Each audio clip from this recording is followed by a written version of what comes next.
our life and exist now.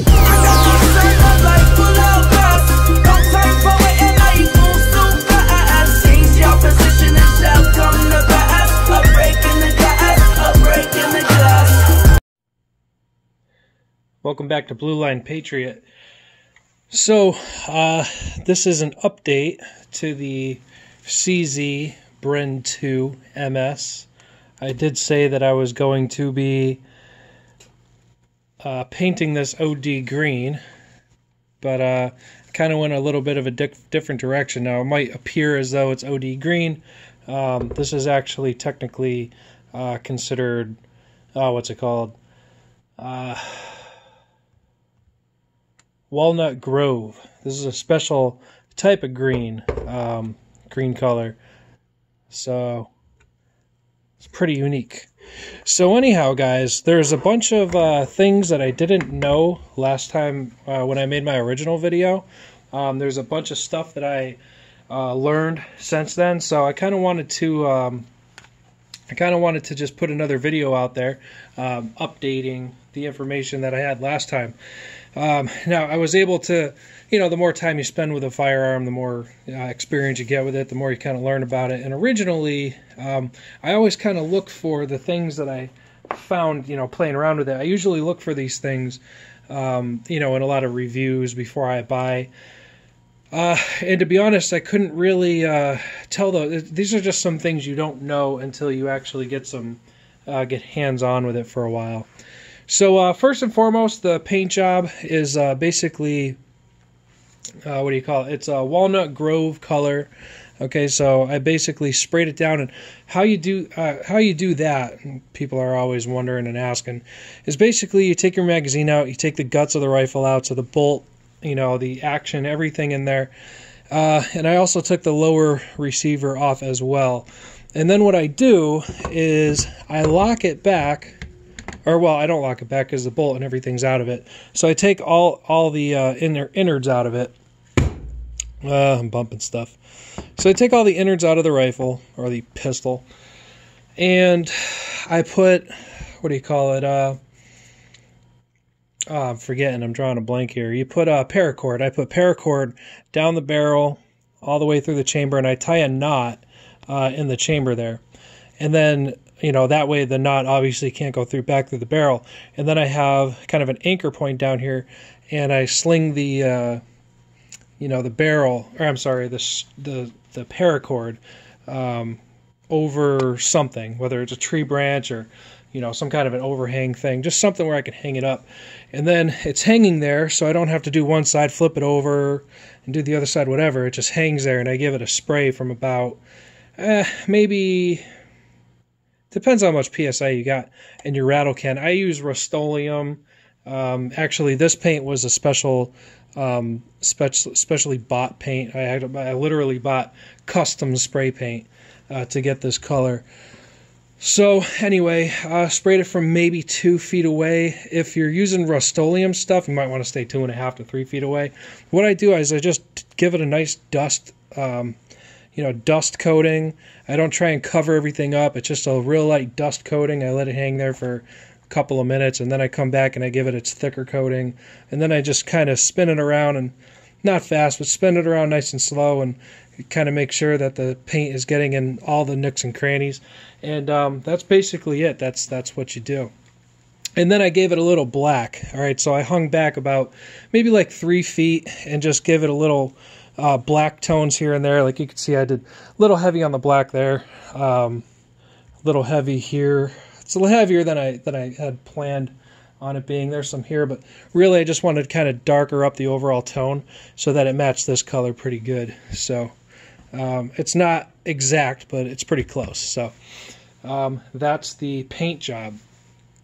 So I took this off completely. I took the innards out of there completely, and I just sprayed the rest of it. I taped up my front sight and my rear sight as well. Just the actual aperture. All right, so the aperture back there and the front post. And then I put tape over the lens here.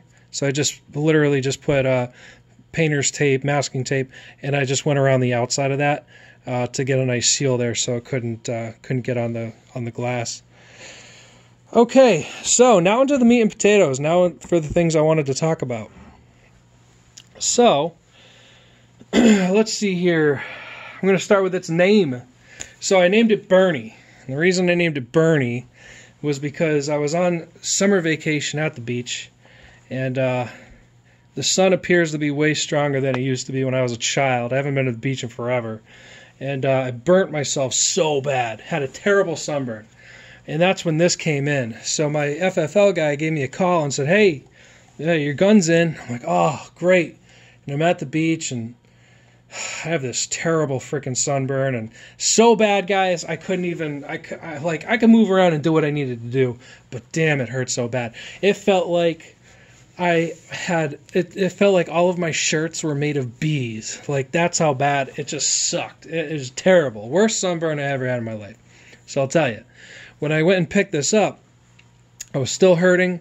You know, I screwed the, the brace on it and everything. And this is obviously during my last video. I think I made my last video on this when I was very, very sunburned. So anyhow, I literally could not shoulder this gun for probably a good 3 or 4 days after I got it. So anyway, I was super duper sunburnt. It was killing me that I couldn't shoulder it the way I wanted to, because my shoulders were so burnt too. And so anyway, I called it Bernie because, well, hey, I got it when I was super sunburnt. So anyway, last time, well, actually, let's go to tip to butt, right? So I did change out the muzzle device. I changed it out for I think it's a Mod 0 BCM muzzle device here. And you can see the insides of it here.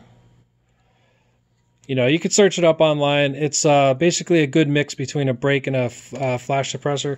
Now, I don't really care about brakes on short barrel rifles. I care more about flash suppression because, again, the round has less area in the barrel for the gases to burn up, so it is going to produce more of a fireball than, say, a 16-inch or an 18 or 20-inch barrel. So flash is is more of a predominant thing when it comes to short barrel rifles. So anyway, I elected for something that, and not only that, but that muzzle device is shorter than the one it already has, so I get like a shorter overall length, but I still get some pretty good flash suppression and also some muzzle control, but I'm not too concerned about muzzle control. I found those 5.56 markings that I said in the first video I couldn't find. They're on this side. The other time I was looking at this, and on this side, it's going to be upside down, but whatever. On this side, there's 223 markings. You can see them. They're upside down, but whatever. On this side, lo and behold, we have our 5.56 markings right here. So it says 5.56 here, and our 5.56 by 45 is right there. All right, so you can see that pretty nice. So anyway, it does have your 5.56 markings that I didn't think it had, but now I found them. It took me a while, but I found them. So we got our 5.56 markings. Also, in my last video, I said you had to push this little detent down in order to twist the, what do you call it? In order to twist the gas. But the thing is, you don't have to press this down at all. See, as you can see, it twists just fine. I'm not even pressing that detent.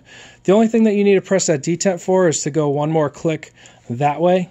I guess that would be clockwise. So to go one more click clockwise, that's when you have to press this detent, and that's when you take out the innards of the piston.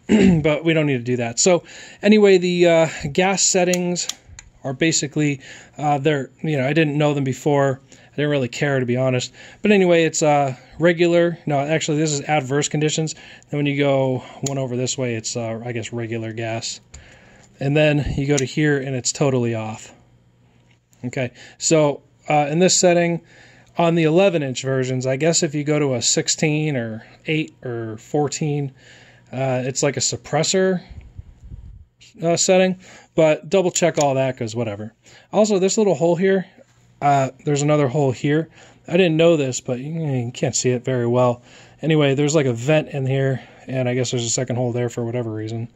But yeah, that's to bleed off some excess gas also.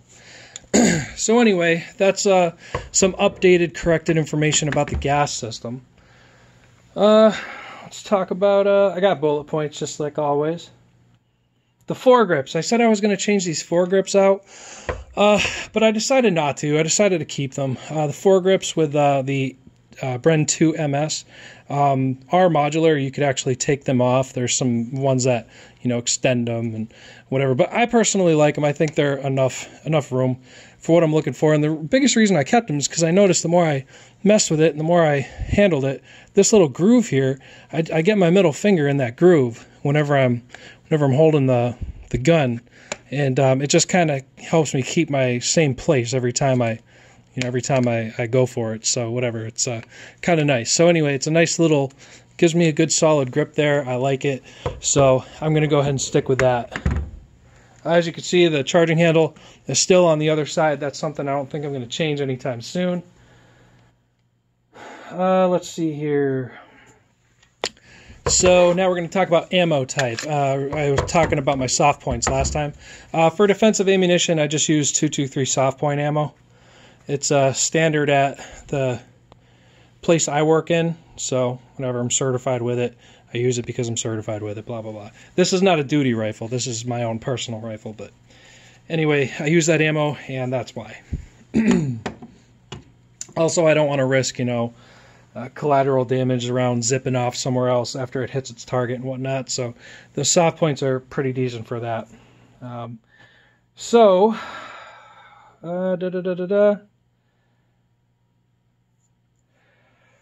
Oh, okay, so the forward assist. Before I was saying I couldn't really figure out a way to demonstrate it, but I can. So basically it locks back right here.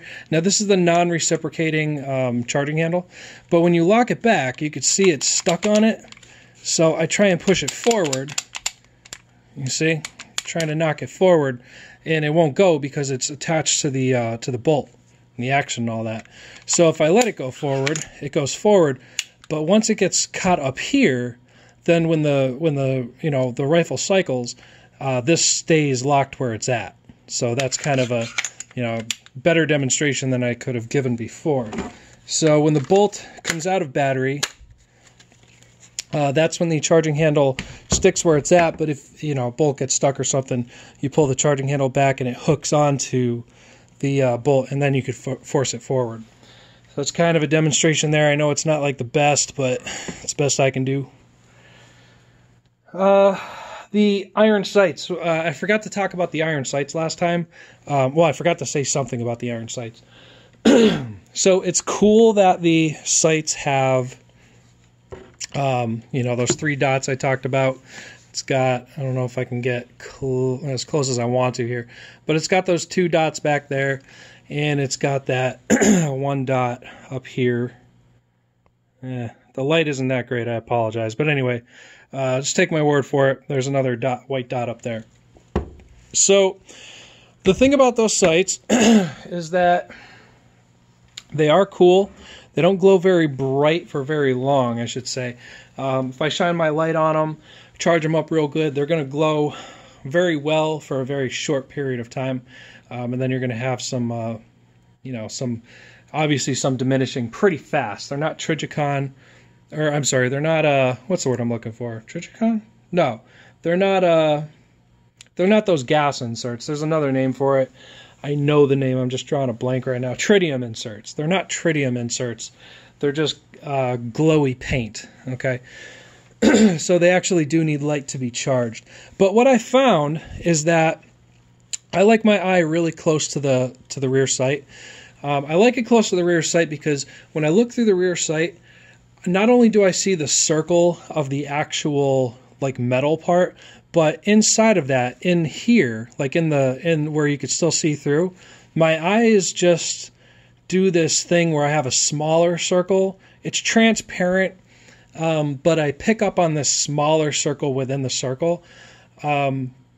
that I don't know why I see it, I just do, but I put the front post in between, like in the middle of that smaller circle that my eyes produce. And I really don't know how to kind of explain what I'm talking about. It kind of, unless you know, you know. If you don't, you don't. But it's not metal. The inner circle isn't metal.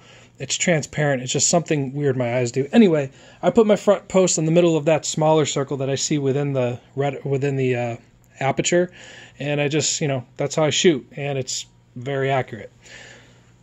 So these sights were actually, I forgot to say two things. Number one, these sights were very accurate from the get-go. I did not have to zero them at all. Actually, let me rephrase that. I had to make one click left on here at 50 yards, and other than that, I was getting groups like a quarter, $half size, whatever. Maybe a little bit bigger. For iron sights, it's not too bad. So I was getting tight consecutive groups, and I didn't have to, like right out of the box, this was basically hitting point of aim and point of impact. I just made one little tiny adjustment. I might not even have to do that. I don't know. I just did it because whatever, it got me closer to the bullseye. All right. Another thing is when you put your eye close to this, like I said I like to do, you put your eye close to it, those back, what do you call them? The rear dots, the ones that glow, those white dots, they get blurry as all hell, so it really doesn't help you. Like, those rear dots really don't help, They're cool, they look awesome, but they don't actually help. They're not practical. So if you're gonna, home defense type situation, just illuminate your front if you have time or even want to do it. I mean, you don't even have to illuminate your front, to be honest with you. You just, as long as you have a light on there, whatever you're shining that light on, these sights are going to be a black silhouette. You're still going to aim at your target, whatever. But if you're going to illuminate your sights, just illuminate your front one, to be honest, because once you're looking through your rear, you're going to pick that front one up real easy. And I don't know, to me in low light, those back sights, the back like dots, they kind of, I don't know, I just think they're, having used it and having shot around with it for a while, those rear dots don't really help because they're out of focus. You're not, they don't do anything really practically speaking. They don't do anything. Speaking of sights, super bad news, terrible news. I ordered last month. I wanted to make this video a lot sooner, but I have given up waiting. I ordered a Primary Arms 2X Prism scope, and still hasn't come in yet. I wanted it to be in. I wanted it to be in this video. I wanted to paint it green, and match it with my rifle, but still waiting on it. Biggest reason I want to go with the 2X over the 3X is that the 2X has a brighter reticle, and the batteries last way longer. So I was like, okay, and for an 11-inch barrel, you're not, it's not going to be a sharpshooter type of a thing,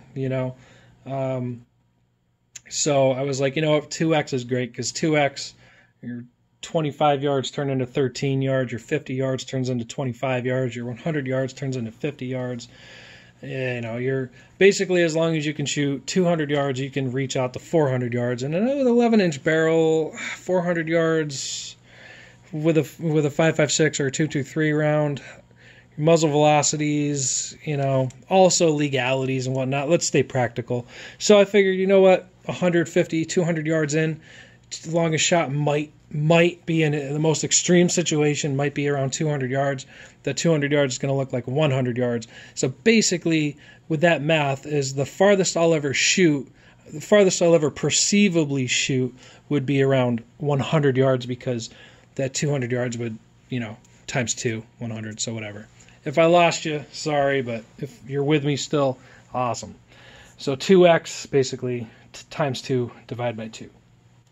All right, so the brace adapter. Last time I had this, last time I did a video, I had some hunky shit going on back here.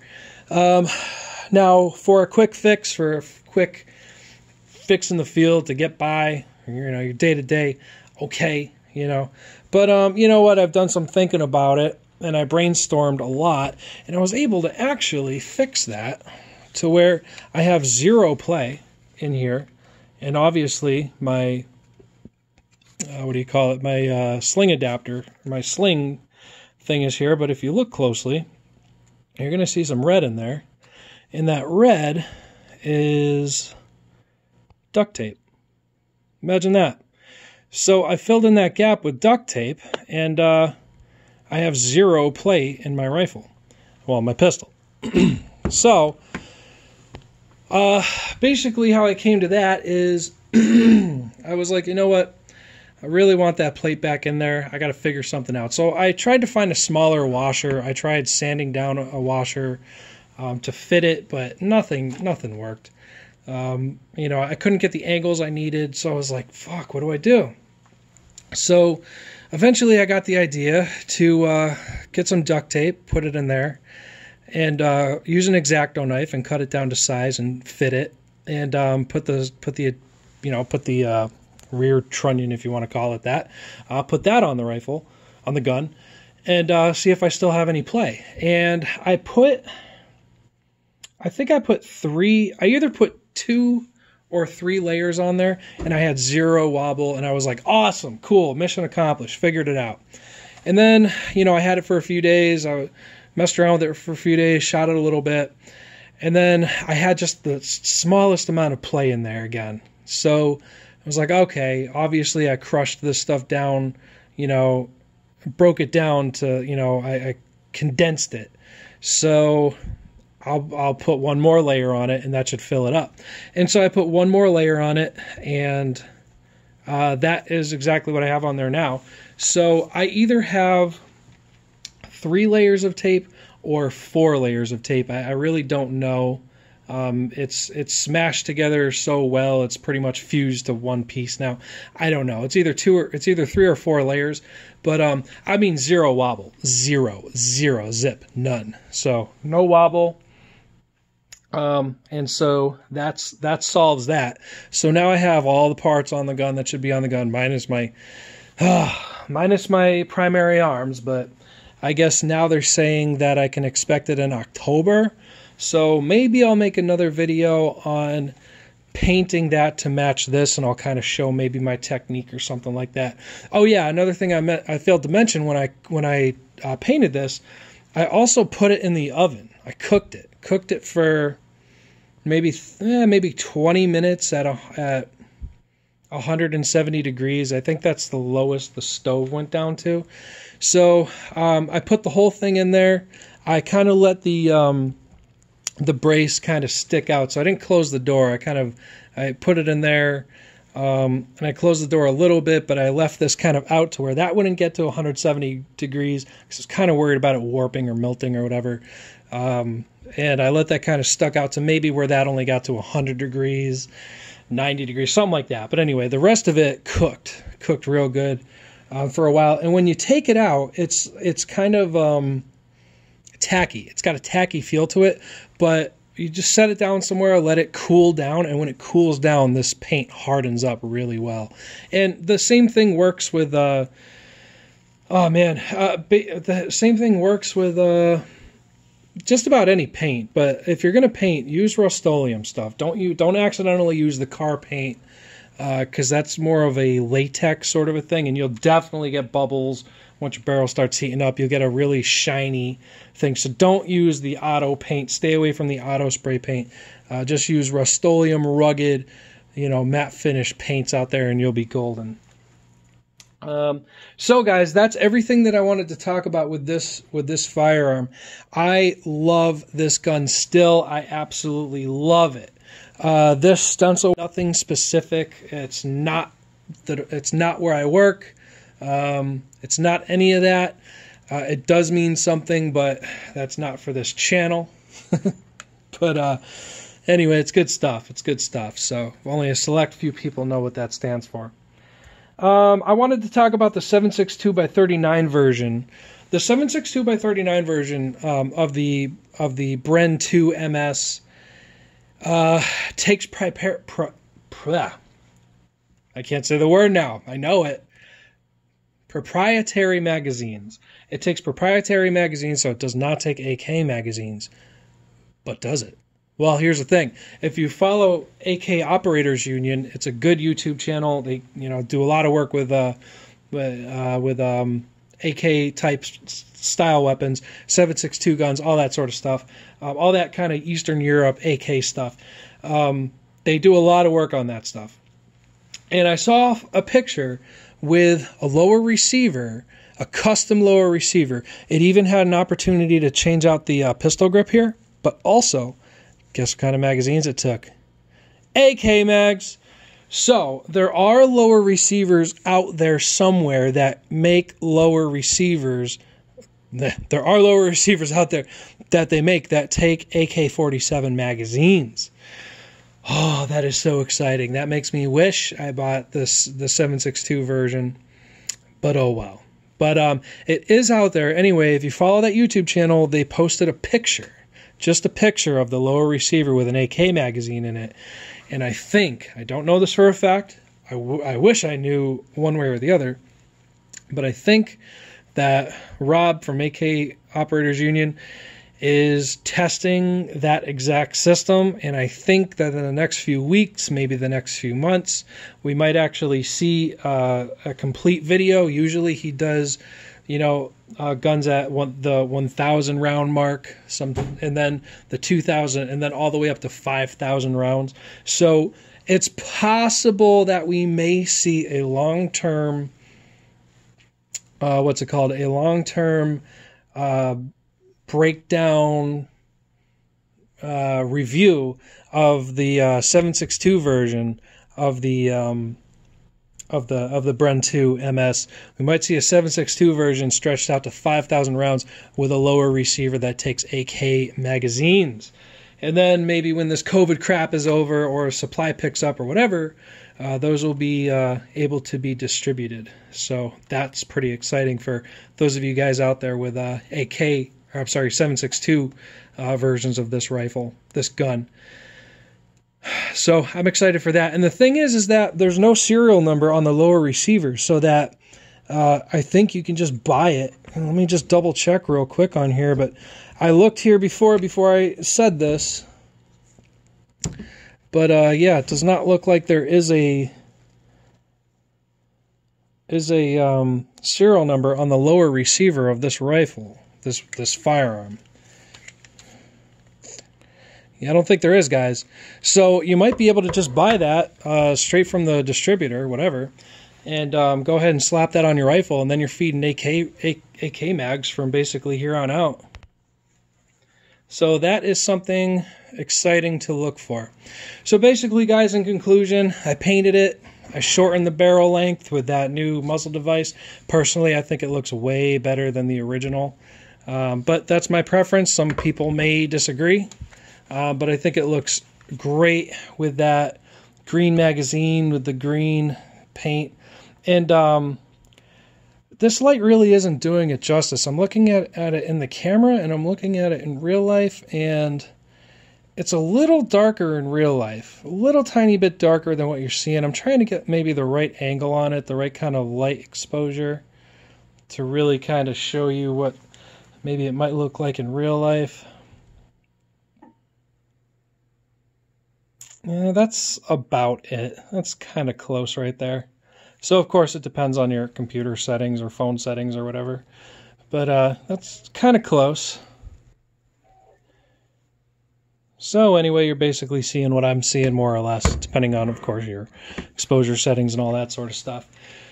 So, anyway, guys, that's my Bren 2 MS minus the primary arms ×2 prism scope. I'm so excited for that to come in. I hope it's not bigger than I'm expecting, because this is kind of a small gun in and of itself. And I've seen pictures with it on there, with other guns with that optic on there, and I think they look really cool.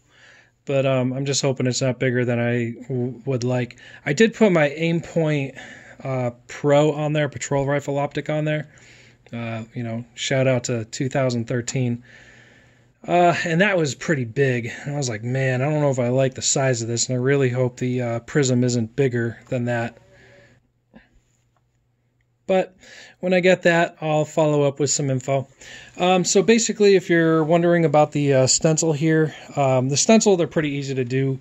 What I did is I just got my phone and I made a meme, with the numbers on there, and I used, I think it's Gunplay, the font that I use.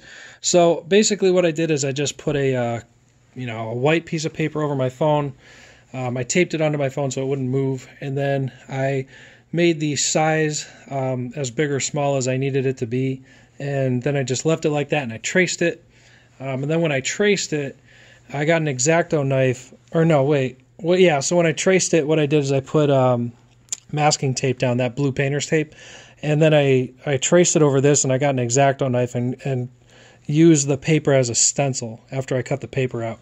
Anyway, so I had blue tape all over here minus what you see here, and I just got a silver Sharpie and just kind of dotted it. I just did dots and filled up the whole thing, and I don't know, maybe gave it a minute or so and ripped the tape off, and bam, there you go. So I was able to get the cool font, and it came out cool. No leaks, no nothing.